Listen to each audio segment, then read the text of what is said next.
Hey, what's going on? Real Estate Growth Forum. My name is Brent Hansen, and I am excited today to bring to you one of my really good friends and a titan in this industry, Ryan Young, CEO of Fello, and also the CEO of the Young Team. The Young Team is the #1 team in Ohio. They're number 15 in the nation based on RealTrends. So they are a team to be reckoned with. And he is the CEO of Fello, which is a tech company that helps agents like us find motivated sellers. Ryan, welcome. How you doing, man? Dude, I'm super excited to be here. And like I said earlier before we turn this on, appreciate your friendship. And, we've been working together through several different organizations that we're a part of for some time now. And so I'm excited to be here and excited to, have a conversation around this. Awesome, man. Well, before we jump into one of my favorite topics, which is finding motivated sellers, why don't you tell me a little bit about yourself? Like, what attracted you to real estate? And how did you actually get started in the industry? Yeah, so I have a path like so many others, which is unintentional. The real estate industry seems to absorb the majority of us unintentional people that didn't grow up wanting to be a real estate agent, right? I went to culinary school. I cooked all over the country. My background was, my vision, my goal was to be a restaurateur. And then at the old age of 26, being in the restaurant industry for a decade, I got completely burnt out. And I said, I need balance in life. I need to work for myself. I'm working way too much. And so I had the bright idea to get into real estate in 2009. My parents were in the industry, so I joined them. And it was the three of us. And what a better time to get into the real estate industry besides 2009, when the market was completely crumbling. And while I first got licensed, the first couple of years, I was working in restaurants while I was doing it, also doing some part-time jobs. And then I think once we hit 2012 was really when I was like, you know what, I'm about to be 30 years old. I need to make a commitment to this, and I need to go all in. And kind of the whole burn the boats mindset of, no turning back. This is going to be my career. I like it enough. I see the financial opportunity. The market was starting to open up a little bit from like 2012 to 2014. And I said, let's go. And so I basically bought the business from my parents. It was the two of them. I owned 100% of it. I wanted to start making some bets and investments into the growth of the Young Team, started hiring some people, started doubling down on listing-based lead generation. And before you know it, I think in 2017, 2018, we cracked 100 million in volume. And that was kind of like our first like milestone that we were really looking to accomplish. And then we just kept growing and growing. And we'll talk about some of what that growth looks like. But, we sell now 500 homes a year, pretty consistently, 15 agents, about close to 200 million in volume. And we just have a great business, and it's afforded me, I've been out of production for 4 years now, but it's afforded me the opportunity to build another company, Fello, while the Young Team is still growing year over year. And we have these unbelievable team members. And I'm really proud of the Young Team. A lot of recognition and acknowledgement goes to the Fello side of the world that I've created. But the Young Team is still a pretty spectacular business, and super proud of what we've built. That is awesome. What an incredible journey. And I'm going to rewind back to something that you said that was so interesting. First, the context is you had family, your parents were already in real estate. So you had to have already known this. And so I want to walk through like where your brain was at here. Like, you left the restaurant industry because you were burnt out, and then you entered an industry that is notoriously known for burning people out. Like, where was your head at with that? Here's the difference. The restaurant industry, you get burnt out to work very hard, and you burn out because you're exhausted, but you're exhausted and you're not getting compensated appropriately, right? The real estate industry, if you work your ass off, you have unlimited opportunity. of financial growth.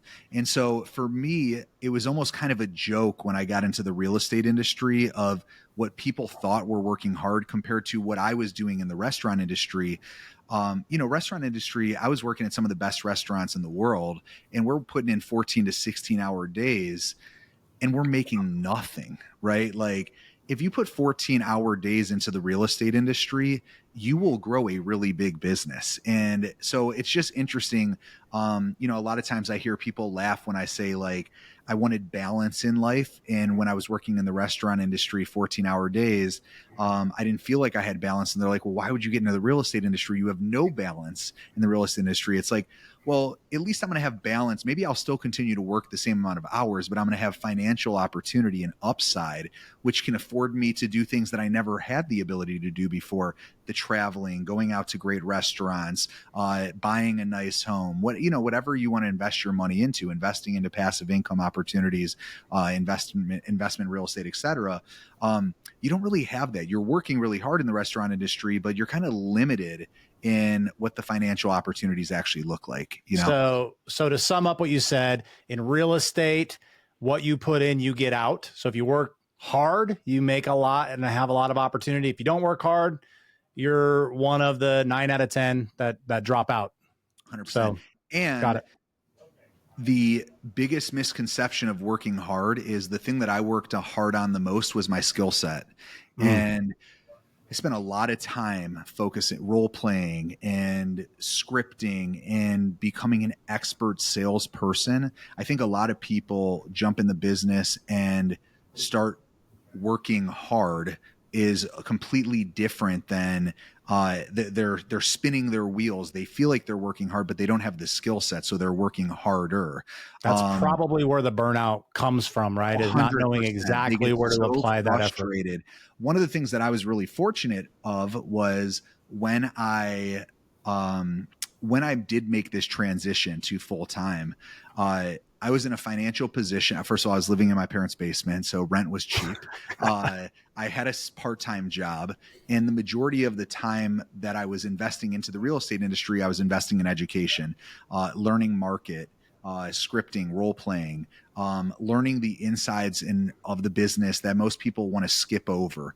And so while I wasn't making a lot of money when I really started committing to the real estate industry quickly, I found myself shortcutting the success curve because I invested significantly more time into the actual educational component and skill set versus just going out and going 1,000 miles an hour, but not really being productive and accomplishing anything. The foundation matters. Moral 100%. of the story. Yeah, I love 100%. that. So at what point in your business did you see a gap, or did you kind of transition from, CEO of the young team to, hey, I've got this Fello thing? Did it even start as Fello, or was it something else? And what were you trying to solve when that happened? Yeah. So I'll give you guys kind of the high level story, like a 10-year snapshot in hopefully less than a couple minutes. In 2015, I said, I'm ready to start really expanding and growing the team, right? At this point, me and my parents, it was the three of us, and we started to see some success. The market started to open up. Maybe we had another agent or two on, and I knew a lot of top agents around the country from going to different events, and a lot of them were a part of radio and television experts rate, right? And that's where I met you at. And I started seeing like a lot of opportunities of going on radio. And so I went on the radio, and before I did, everyone basically said, if you're going to go on radio, you need a very strong, unique selling proposition or hook or call to action, right? So I was scared to do this whole guaranteed sale. If we can't sell your home, we'll buy it guaranteed. But everyone said you needed to do it. It's the only way for your phone to ring if you're going to do radio. So I said, screw it, let's do it. And I really didn't want to buy homes. I really didn't even have the money to buy homes. I maybe had enough money to buy one house if the opportunity presented itself. But I went on radio and I started doing this guaranteed sale program. And for the first 4 years, from 2015 to 2019, I very intentionally created the program so I didn't have to buy a home, right? It was, if we can't sell it, we'll buy it. And we were just really good at selling the homes and pricing them appropriately. So we knew that they would sell. Well, then in 2019, I got a call from a gentleman who said, I want you to purchase my home. And I said, well, that's not the way the program works. If we can't sell it, we'll buy it. First, we have to list it to see if we can sell it. He said, I don't care. I don't want to list it. I just want an offer. And I kept going back and forth with him of saying, that's not how the program works. We can sell it for more money. Why would you want to do that? And he kept saying, just make me an offer. So I finally made him an offer and he said, I'll take it. And I kept saying to him, I'm like, that's so dumb. Why would you take this offer? I can sell your home for more money. You can net so much more money. He's like, I don't care. I want to take the offer. So we closed the transaction. I bought it for a steal, right? And I actually ended up renting it, keeping it and renting it. Eventually later on sold it. And after the transaction, I asked him, I said, I got to ask why I kept telling you like we could sell it for more money. And he said, Ryan, this house is my mom's. I don't live in Northeast Ohio. That's where I'm from. And my mom is in assisted living. And if I would have sold the property, all the proceeds would have gone to Medicaid to pay for her assisted living. So no matter what we sold it for, I wasn't benefiting from the increased net that you were trying to sell me on. And it really opened my eyes up to not everyone has the same goals when it comes to selling their homes, right? Yeah, I think we're so naturally conditioned to say the goal is to sell your home for the most amount of money. But some people want speed, some people want certainty, some people want convenience. And so there are other vehicles or options of ways for them to do so instead of just going through the traditional channel of selling your home. So we started leaning into this whole cash offer, instant offer. It was 2019. Next thing you know, we started a company called FlashHouse where we actually were acquiring direct to consumer. So I'm going to stop you at FlashHouse real quick, Yep. because I think this is an important point to bring up for, the people that are watching this, the agents that are watching this is,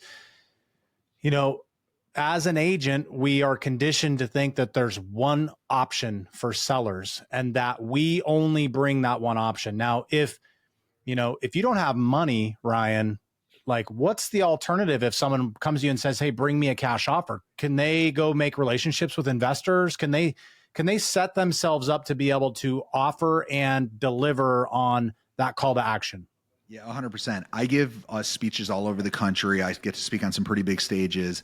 And for everyone that resists the cash offer program, they always say, well, I don't have the money to buy it. And it's like, well, who do you know who would be open to purchasing something if it made financial sense? And they immediately try to come back over the top and they say, well, I don't know anyone. And I say, well, my name is Ryan Young. It's nice to meet you. If you get an opportunity that is such a good deal, call me and I'll buy it. Right now, You know someone. And I'm like, you are pigeonholing yourself and you're telling yourself that you don't know anyone. But what does a good deal look like? You haven't even established what a good deal looks like. And I'm confident that if you started reaching out to your network, into your database and ask them, if I could get you a great deal on a property from an acquisition perspective, would you be open to writing an offer on that property? And I can show them other ways to find other local investors to reach out to them to say, what number would you be attracted to this property at? And a lot of people hear me on the seller side. I'm always talking to homeowners and saying, if it made financial sense, would you be open to looking at an offer?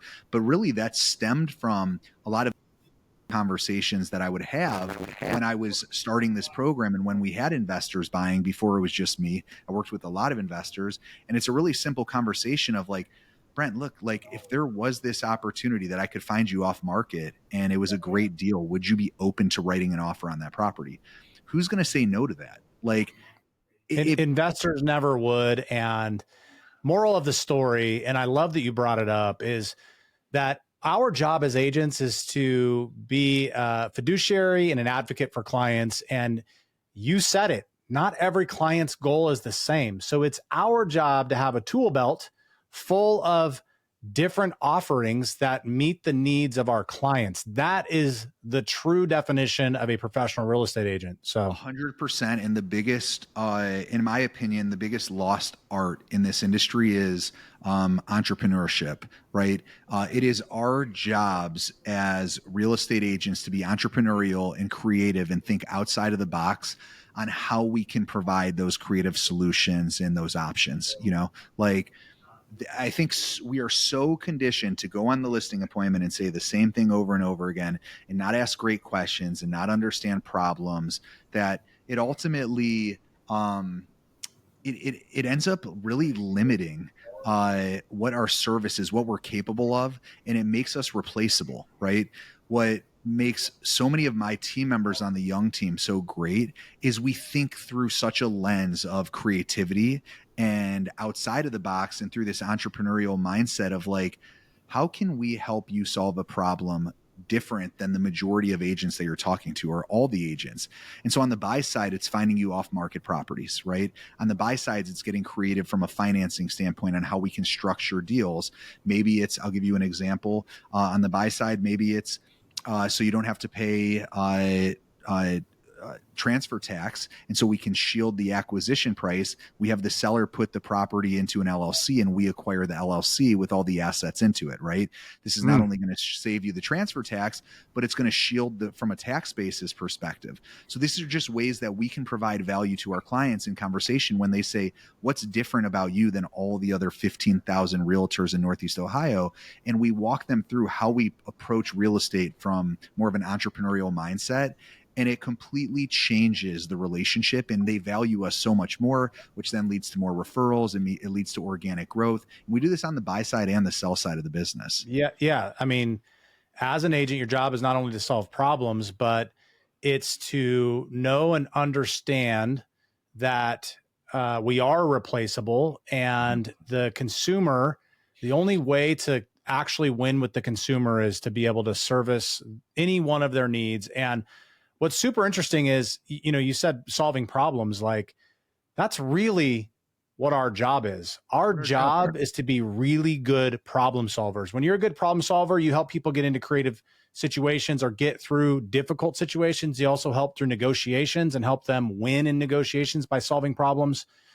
That's our number one job as real estate agents. 100%. And our job first is to identify and diagnose what the challenges are. Really, the first thing is to identify what their goals are, what the client's goals are, what they're looking to accomplish, and then identify the potential challenges of why they've been unsuccessful accomplishing it.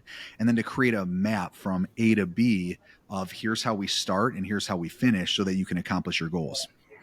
And a lot of times, if we understand, anybody listening to this needs to write that down. That path that you just spelt out is like the perfect path to be a professional real estate agent. Yep. And it's just, and it's also, that's entrepreneurship, that's building business, solving problems. That's not just the real estate industry.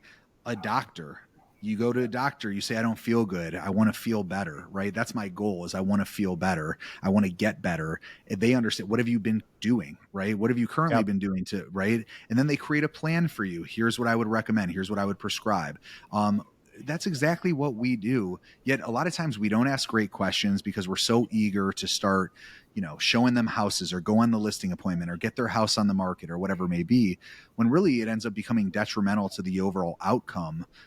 Versus if we take the time to ask great questions, if we understand what their motivation is, understand what their goals are, I feel like there's a lot clearer picture or a map that we can create for them and create these expectations of here's what should happen.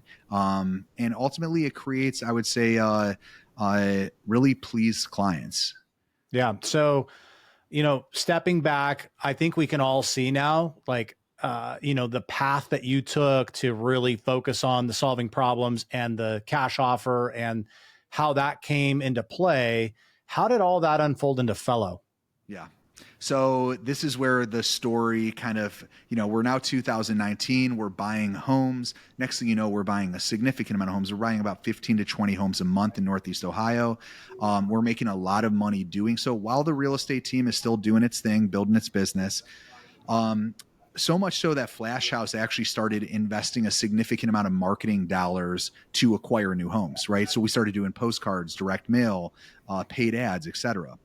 So all of a sudden, we were seeing probably 400 to 500 cash offer requests a month to FlashHouse. They'd go to flashhouse.com, they'd scan the postcard, they'd request their cash offer.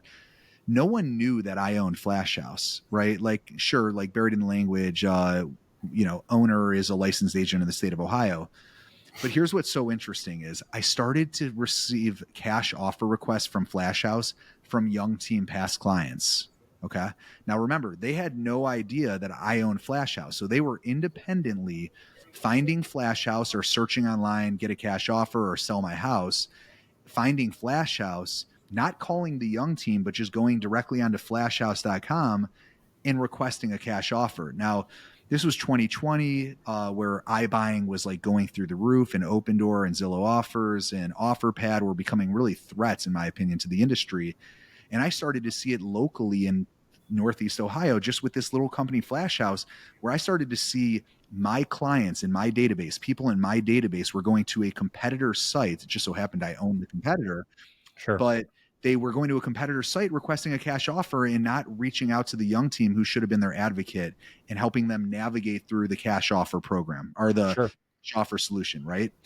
So it kind of opened my eyes up to, I'm sick of losing these people and sick of seeing people in the young team's database, creeping around on flashhouse.com.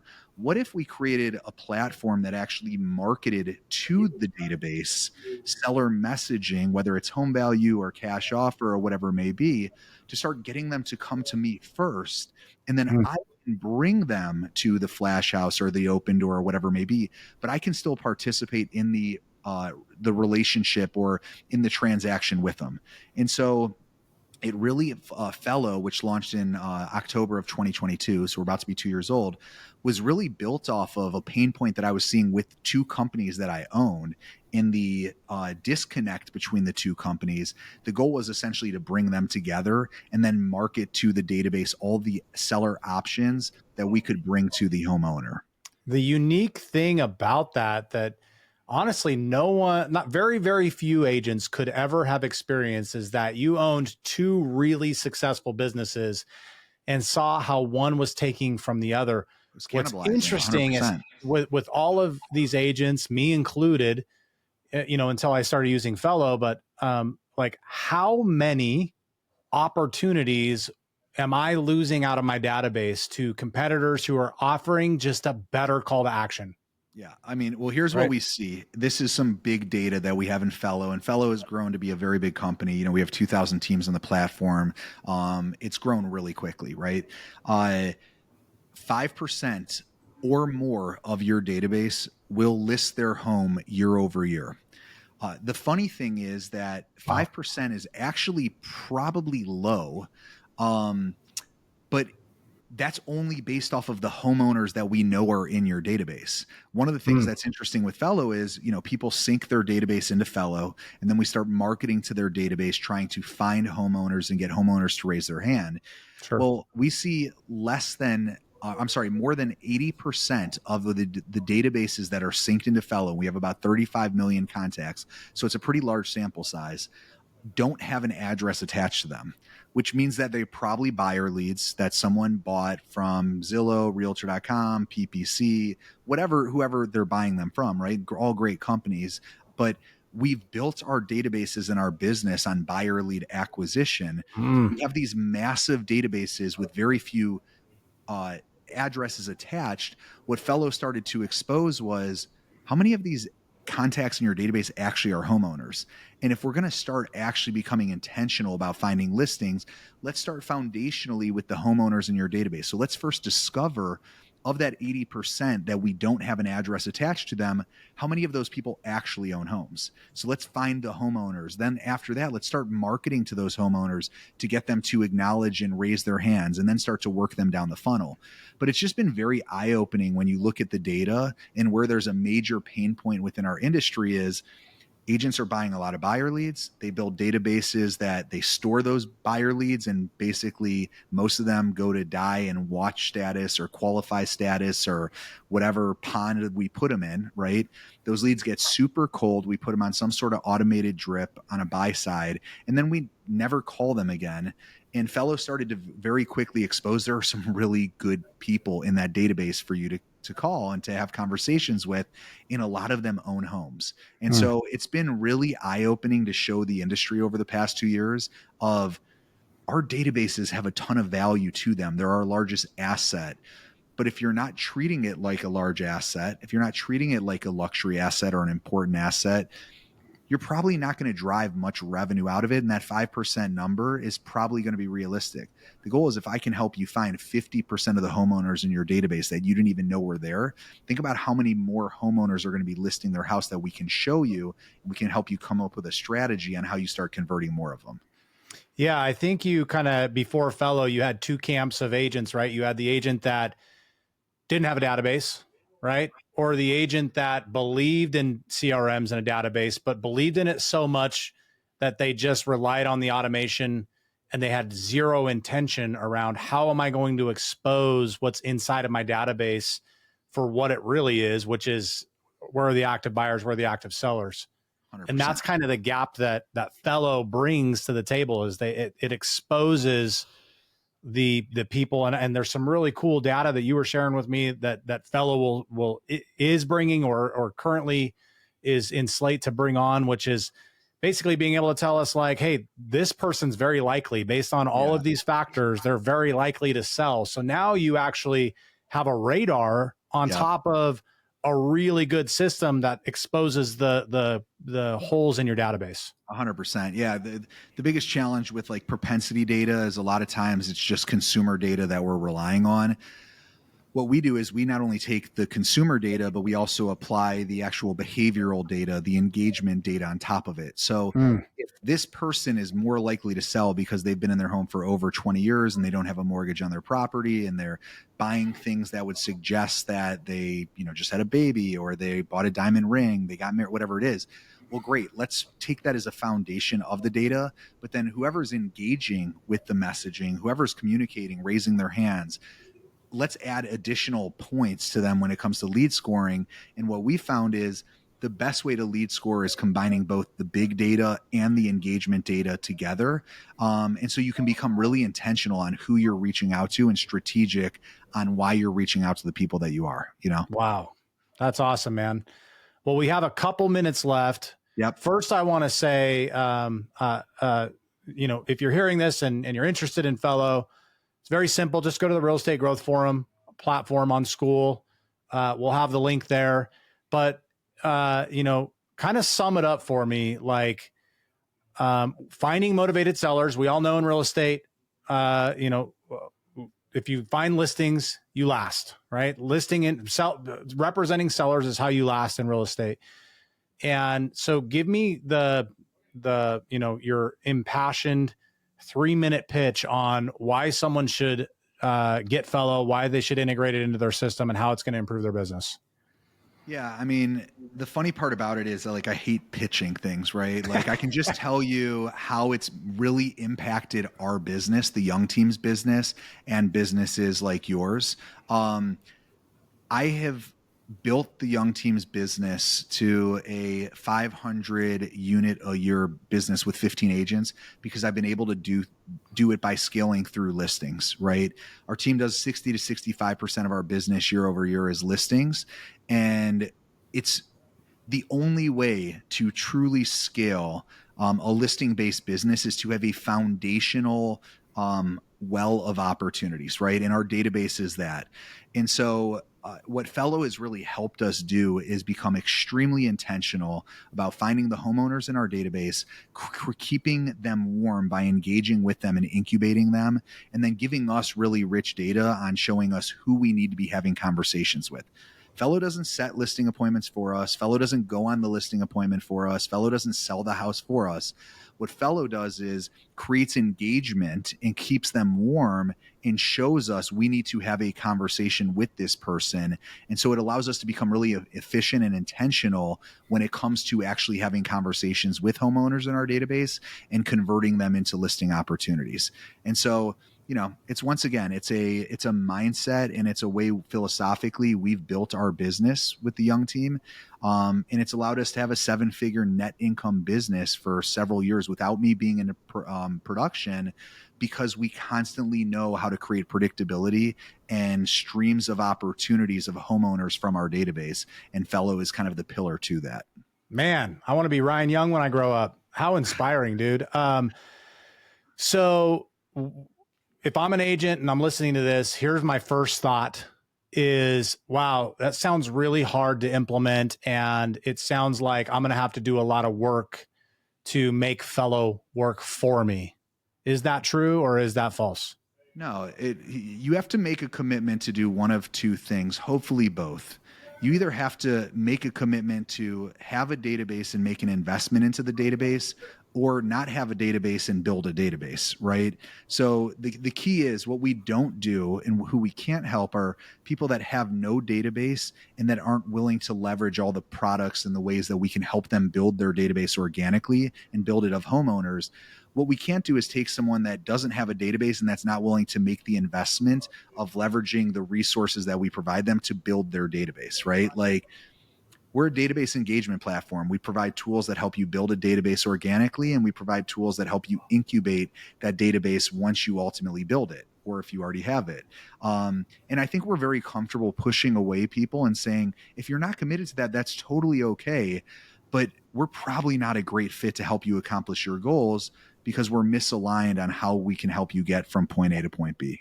So if you're invested in building a database, or you have one, yep, it's easy to integrate. It works on your behalf. Yep. You're not having to do a bunch of stuff with Fello.